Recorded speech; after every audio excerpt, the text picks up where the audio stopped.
الحمد لله رب العالمين وصلى الله وسلم وبارك على نبيه الأمين وعلى آله وصحبه ومن تبعهم بإحسان واستنى بسنتهم وسلك طريقه إلى يوم الدين. اللهم لا علم لنا إلا ما علمتنا إنك أنت العليم الحكيم. اللهم علمنا ما ينفعنا وانفعنا بما علمتنا وزدنا علما. اللهم اجعل علمنا حجة لنا لا حجة علينا. رب اشرح لي صدري ويسر لي أمري واحلل عقدة من لساني يفقه قولي. قال المؤلف رحمه الله: باب فضل الصلوات. قال الله تعالى: إن الصلاة تنهى عن الفحشاء والمنكر. وعن أبي هريرة رضي الله عنه قال: سمعت رسول الله صلى الله عليه وسلم يقول: أرأيتم لو أن نهرا بباب أحدكم يغتسل منه كل يوم 5 مرات هل يبقى من درنه شيء؟ قالوا: لا يبقى من درنه شيء. قال: فذلك مثل الصلوات الخمس يمحو الله بهن الخطايا. متفق عليه. يتي الله سبحانه وتعالى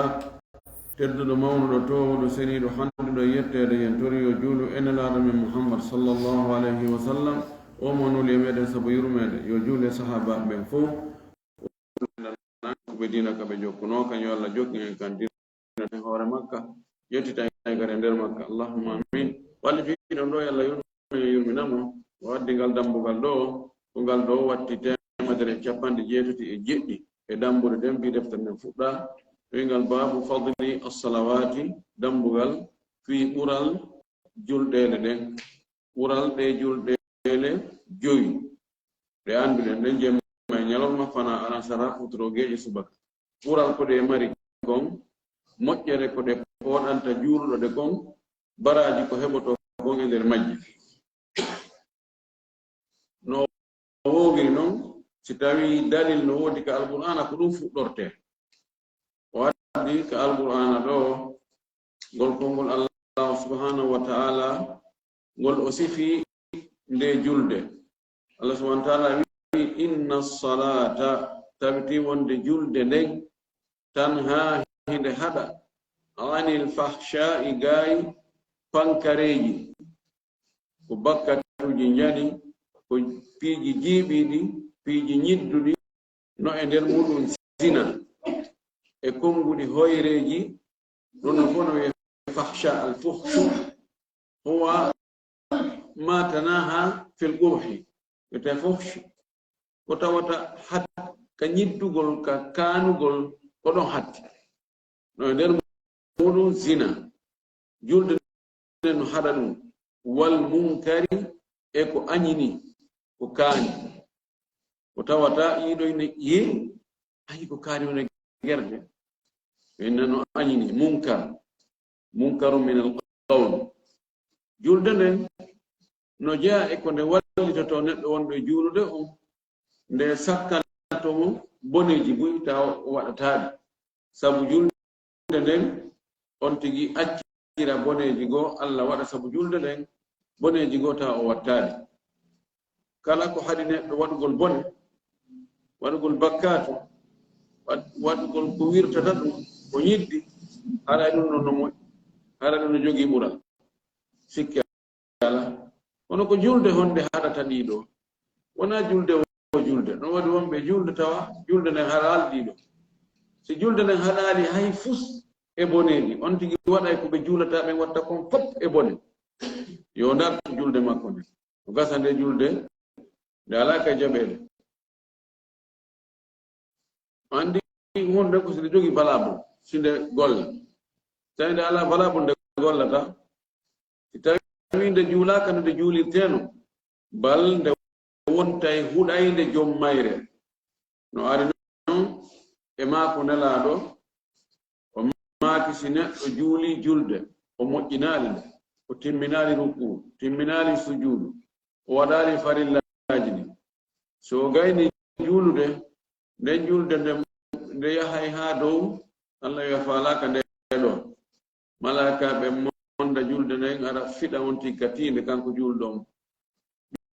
julde nayi na dayyaka Allah kama dayyatani yo Allah yebo mano yebordami ni no bonnirɗami ni yo Allah bonnira non an kadi idan ko julde moƴƴunde waɗirande no haniri noon nde Allah jaɓi ko nden noon haɗata joom muɗum ɗiɗo yaali ɗo o addi ka makuji nelaɗo o addi oɗo hadis ko kanko watti wulure e 42 ko Abu Hurayra filli minani nelaɗo Allah on sallallahu alaihi wasallam no maka o maki ara aytum ndare hollela ene honɗum yiiɗo law annu nahara si tawi joni caangol bi babi ahadikum no rewde takko dambugal yani caangol no ka dambugal goɗɗo e mum caangol ilowol no ka dambugal on tigi na yewgol ka woɗɗi yaktasilu minhu tawa o loototo e ngol caangol ɗon kulla yawmi ñande wo ñande 5 marratin laabi 5 joni mi faala yo yeetela si tawi joni goɗɗo e moɗon caangol no ka dambugal muɗum tawa ñande wo ñande o lottoɗon laabi 5 hal yabga min daranihi shay'un ene wooda ko lutti e tuundi makko ndin goɗɗum lutte e tuundi makko gaaloɓe inni la yabga min daranihi shay'un hunde ko luttata e tuundi makko ndin ala sabuna ko laawi kon e nde lotande ɗo e lotande ɗimmere no gasa ɗum lawata si laawi kega lotande ɗimmere ka tammere lawata si laawi kega tammere ka nayaɓere lawata si laawi kega nayaɓere kan hatiman ka jowaɓere lawata ɗum ɗo nelaɗo maki gara laɗo maki fadhalika ɗum ɗo mathalu as-salawati al-khamsi ko ɗum woni misal ɗe julɗele 5 ko misal julɗele ɗen 5 ni yamhu llahu bihinna al-khataya Allah no montira ɗen ɗon julɗele goopi bakkatuji ko yimɓe ɓe woni wadde kon si ɓe juuliɗe o wiyawa ko misal ni caangol wongol e takko dambugal goɗɗo e moɗon tawa o lottoɗo ñande wo ñande laabi 5 no ɗan ɗon ndiyam lootirta bakkatuji tuundi makko ndi noon laɓɓinandi pos o wi ko noon ɗe julɗele 5 si o juuliɗe ko noon ɗe lootirta bakkatuji makko ɗin laɓɓinandi pos hadis ono fotta sellugol mum hadis ɗin mo kanko watti wulure e 43 an jabirin ittama jabir ibn abdillah radiyallahu anhu qala wi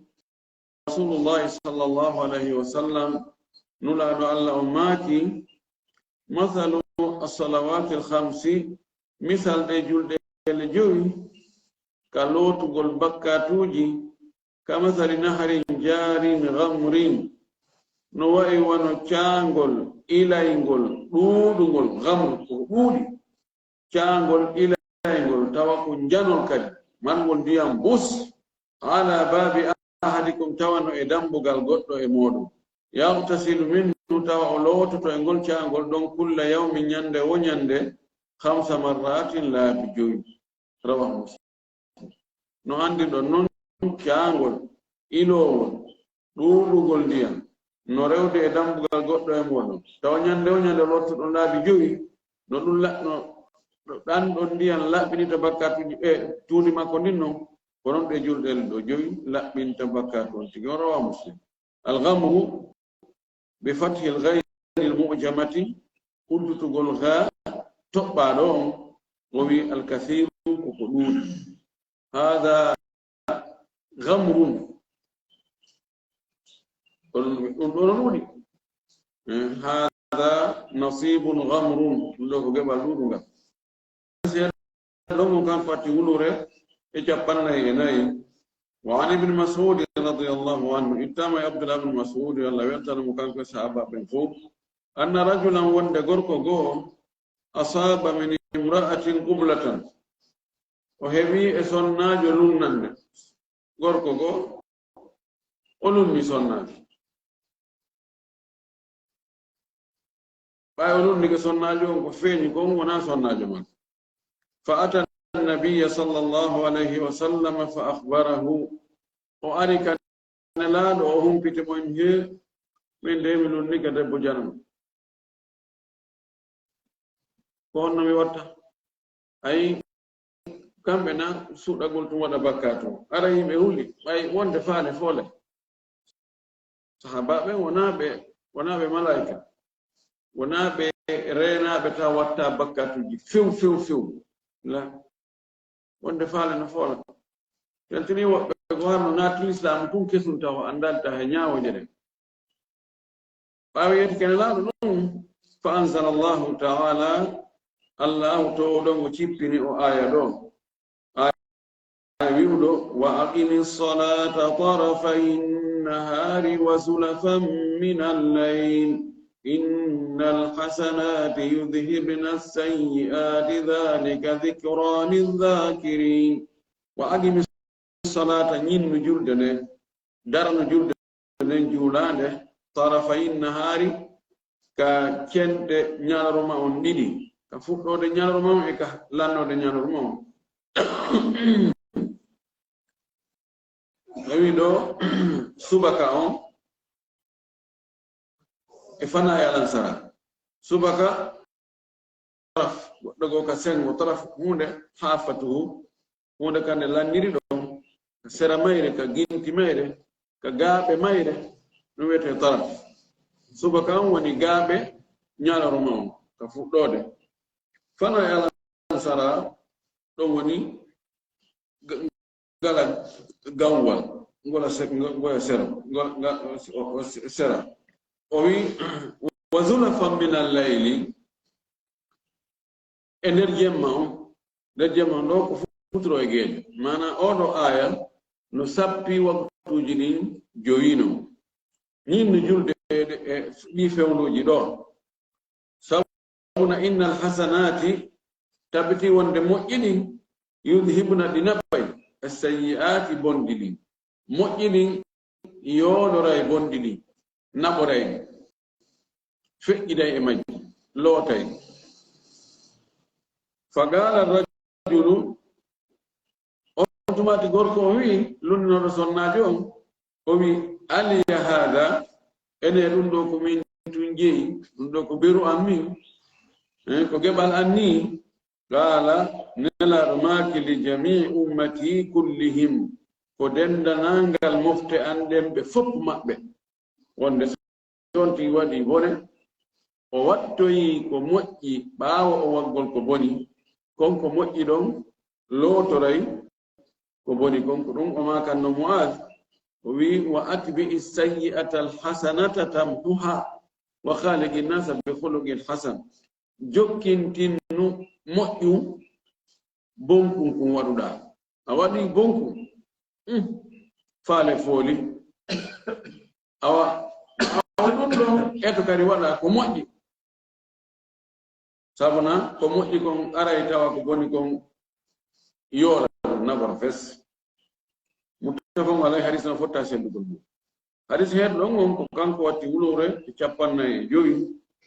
wa an abi hurairah radiyallahu anhu ittama abu hurairah yalla weltano sahaba ɓe wattidangi maɓɓe anna rasulallahi sallallahu alayhi wa sallam qala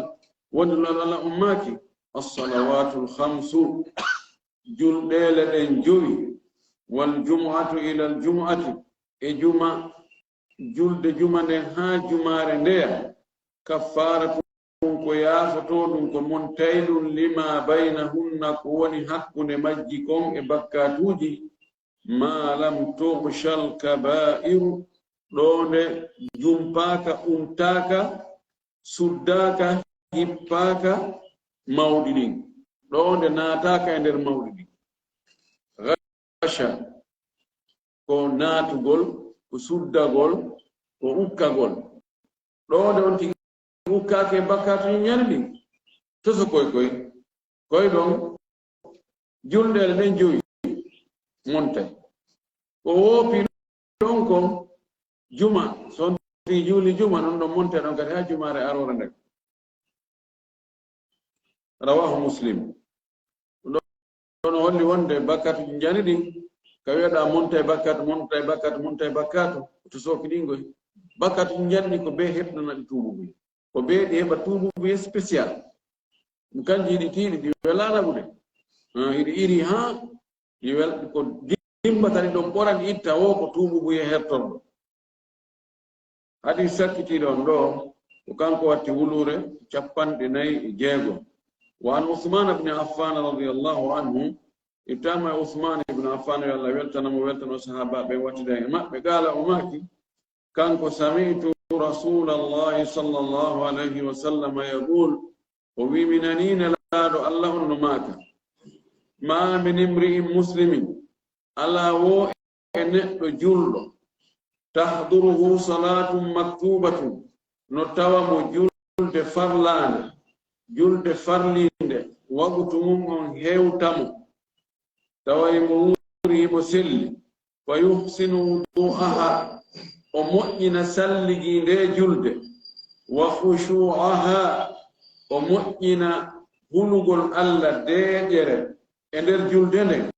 wa ruku'aha o moƴƴina kadi ruku'u mayre on na eɓɓugol tungu o waɗa ruku'u ha timma o ɓanto ha timma o sujja ha timma o jotto ha timma bimana o waɗa hanuɗi waɗere ɗin e nder julde nden ɗum waɗata illa kanat sinanden ɗon julde nde laato kaffara tan ko nde yaafotode ko nde hoɓɓitayde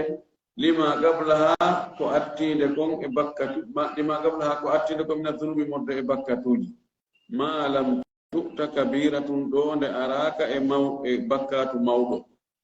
wa dhalika ɗum ɗo addahara kullahu ɗum ko gurdandam fuu ko nawide ko ñande juma tum ma ñande asewe tum ma tenen tum ma alkamisa tum ma koye nder suumaye on tum ma ko e nder ndulewol ɗo tum ma ko duuɓi fonti woni nayejo ko fewno o fewno julɗo neɗɗo julɗo ɗo gorko e debbo no naati julde farlinde tawamo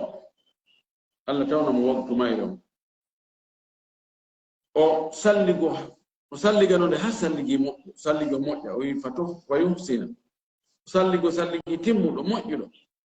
o daro o juurade haramo huli allah tawakkulol allah no e makko fewnu ko o juulata ɗon himo yankinani allah o waɗa farillaji ɗi fo o sappi ɗon ruku ko farilla ɓantagol e makko kadi ko farilla sujjugol ko farilla jottagol ko farilla janngol fatiha on ko farilla bo habbirago harminirgo e annuye salminago joɗogo salminago ɗo fof kadi ko farillaji o waɗa ɗum ɗon fof si ɗum ɗon waɗi hono julde nde waɗantamo nde montanama bakkatuji ɗo wanno aɗa ɗum ɗon tosoki ɗin fof amma si ko ñani ɗum ɗon ko wiɗen kon ko ɓen hertana ɗi tuumu ɓuye hertiɗo rawahu muslim ko filli o hadis ɗo ko imam muslim idan nde julde inde jogii ko labiki belɗe ɗiɗi beldigo ko montugol bakkatuji beldigo ko ɗuɗɗingol baraji ɗi ɗo haysi ko goto e muntu si tawi hunde sa waɗire tum bakkatuji ma ɗi monton hay sa windantake baraji haɗa hiɗa e jam tawtino kande ɓe waɗante baraji bus Allah sallallahu alaihi wasallam kenno sa salliki ka suudu maɗa fokkiti ka juulirde ala ko ma naɓri toon so wona fi juulugol wona fottogol goɗɗo jantamo ñamande wona yewgol haajuji goɗɗi goo toon rewa ɗon juulora ko digi juulugol tun ko ɗum ittuma ka suudu adduma ka juulirde tanumaki kala cilal ngal ciliɗa palande nde palanɗa o ƴettuɗa koyngal cippuɗa palande goo wonayi fukkir ɗum bakkatu nde palande ono towni ɗum darajaji koni nde ngal ɗo koyngal no muntude bakkatuji ngal ɗo no towni darajaji ha ñande hewɗuɗa ka juulinde si a juuli fannihiɗa ma sa ari fannihiɗa habbi julde nden juulaka taw malaika ɓen no torranadema allah yaafo kaariɗo allah yaafano men kaariɗo allah men jeejima yaafano men kaariɗo so on tigi juuli salmi so habbiti kadi on kadi waktu goo ɗum kadi ko waɗa noon e hadi goɗɗo ko kadi hootugol ngol kadi cilete hootirɗa ɗen ɗen ɗon kadi ko noon e ngal ɗo koyngal no montude bakkatu ngal ɗo no townude daraja andi de julde nde fotake fijirede wano woɓɓe noon woni tawi hakkitande mum ala e mayre fayda o waɗorgol aussi ala ko waɗa innama en juule si tani non mino mapita min en woodi komi jokkita e yahi juulo mono non ko on abbasiyankoɓe waɗi hoore mo wahabiyankoɓe yahi juulo mene men jogii golle goɗɗe go allahu mustaan hada huwa almahzun huwa almahrum oɗo woni kataɗo o juulanade allah si neɗɗo naati kal islam ɓaawo a naatugol kal islam ala ko waɗanta allah ko welata allah ɓuri sa juuli sa waɗa ɗum no wara e hunde ko waɗɗa hay kala ko waɗɗa yeeso kadi ala ko nafita si tawi neɗɗo juulata o tabitali e julde so faala yo fowto o terto taw waɗu hay fus wota o hoo wota o hajju taw ittu zakka taw ɓay ala feere ala bewnato e yimɓe si tawi neɗɗo juulata haray wona o julɗo ɗum noon wattane fonno lanmaki ko ɗum ɗon atte daarede golle neɗɗo ɗen ɗe fof majje ñande dargal ko attete daarede ko nde julde adde julde nen taw sa hewti ka aéroport ko attuma landa taw ko passeport addu passeport o ɗo mbeɗa taw si visa no nder ton gesi visa mon ko valable yamari hôtel ka cippoyoɗa ko honno woni adresse ma ko ɗum ɗo ko tukatan ko yeeso toon daara e donkugu si dorogo ala to ma so goɗɗum ngo ala kono taw ko addu ɗum ɗo ko passeport si passeport ala on nantaka taw ko naɓe ko direct taw kaɓe mara passeport ji naɓetema en torki allah subahana taala ella faami dina ka faamu sello arsi en kadi wolitigo jaɓani golli ko waafu dawanan ani alhamdulillahi rabbil alamin wa sallallahu wa sallam wa baraka ala nabiyyihi al amin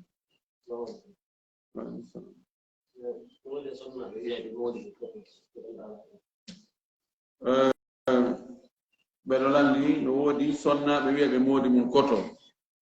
tawi ella laamino andi koto ko ɗiɗi ko mana ɗiɗi faandenge koto koto heccuɗon enen kala heccuɗon ko koto wiyata hay si o yiida leñol few ko konngol teddingol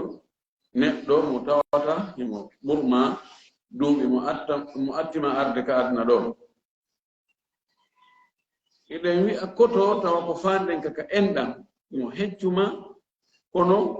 enɗam no hakkunde moɗon imma ko nene goto baba goto ma ko baba goto ma ko yimma goto ma ko ɓiɗɗo bappa mama ɓiɗɗo ɓen mama ɗo sifo wanno si tawi ko o faandi ko koto teddungal ngal na koto enɗam na fus sal kawon tigi en e nokkeli goo e leyɗe arabu goo ma leyɗe arabu goo debbo no wiya moodi mum bappa enema e leyɗe goo ɓe inna kaawu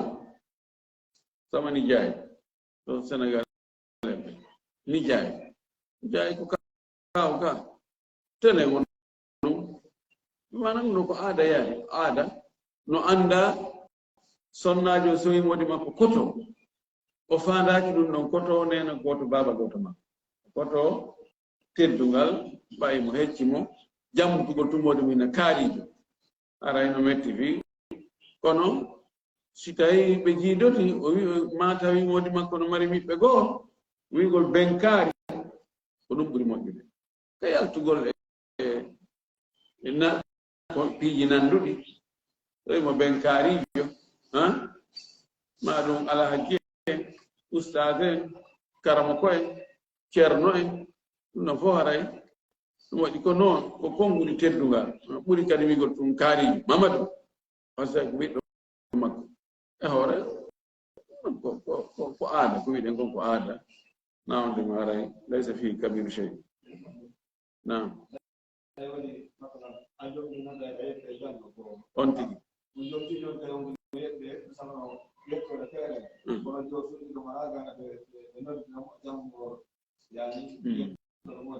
ene madame bari madame sow nani ko landi ɗo ko woɓɓe ko yettore modi makko nden ɓe yettota ɓeygu makko haysi tawi ɓe kafa yettore andi ɗe yettoje ɗe jogii mana asko ɓay ko tangina kon de yettoje ko de iwi ko e mamiraɓe ɓen mamiraɓe lawɓe ɓen ɓe bari ɓe no gasa mamirawo lawlawjo on ko imma ko bari o wiyetanoma ko teren ɗon do ani ko askintinnugol do ko nattugol leggal ngal ka ɗaɗi maggal joni noon si tawi ko noon on ma'ana ɗon mana ko asko ko tabitinnugol asko geyngol neɗɗo o naɓatake e harna e geyngol makko askintinatake e gorol goo mana ɗum hara ko fattingol mum ɗum ɗo ko iwrani en ko ka hirnangeɓe ko kamɓe portoɓe arnoɓe laami en ɓen kamɓe ko noon woni aada maɓɓe ɓe jonni en ɗum jaɓuden weltorɓe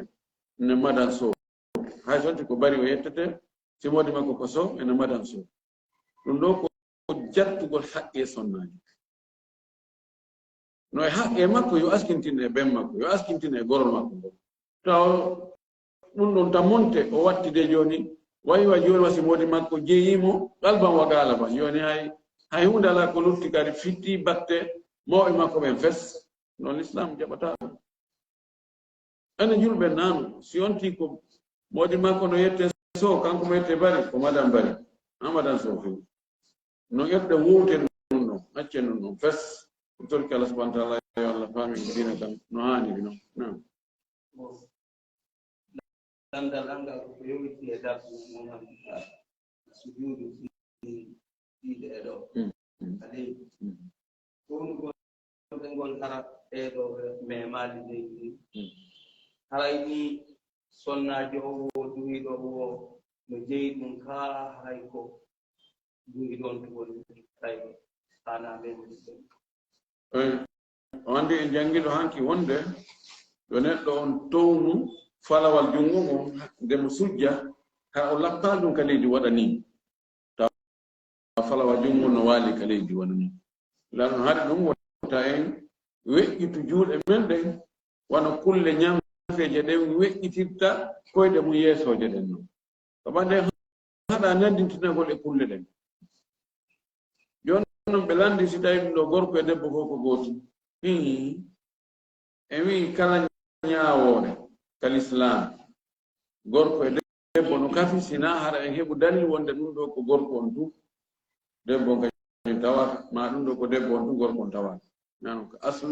ko fof ko mofte goote sharia on fopp no fota e makko mi yaali ko yittintini ɗon sonnaɓe kamɓe kadi ko noon taɓe lappu juuɗe maɓɓe ɗen ka leydi ɓe heewi no waɗde ɗum ɓen tinayeɓe goo fayda ay sa yi on tino sujja sikke ko waaliɗo fof ko angal andugol ngol angal andugol ngol no tampini mofte ɗe moƴƴi ko nawnare moolanande torki Allah hawri sawa nam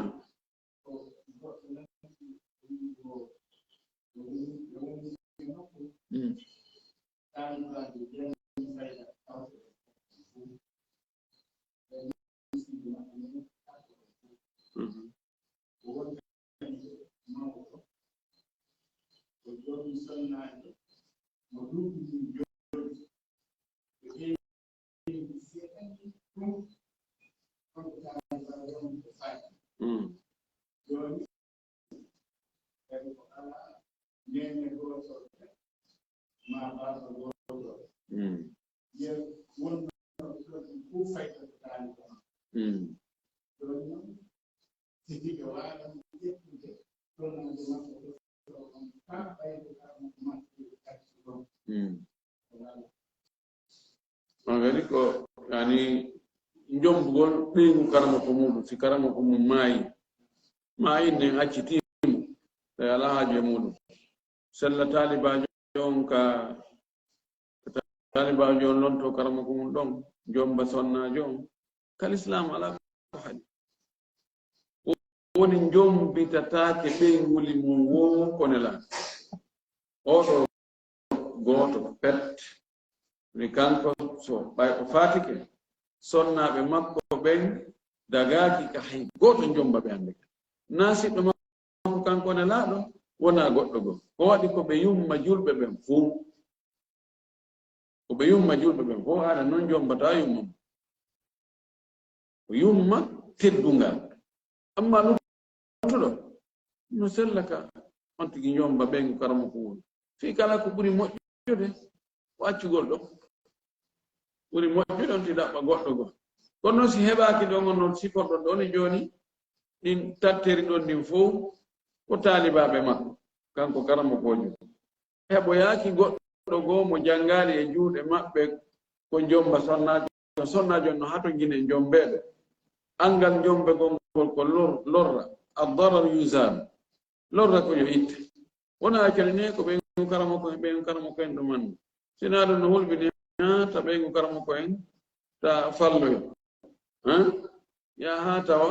faale foola ma woɓɓe goo ɓay cheytane wonde o aminte ina ɗon hersini haraga ko dagi ɗo kono o wakkiloye ko harmi kon wayno ɗo ɓay goto renama anke wakkiɗo ɗum ɗo probléme ala ɗo goto andata no gata goɗɗo go jatoyo ɗon ɓeygu karamo ko mum no wadde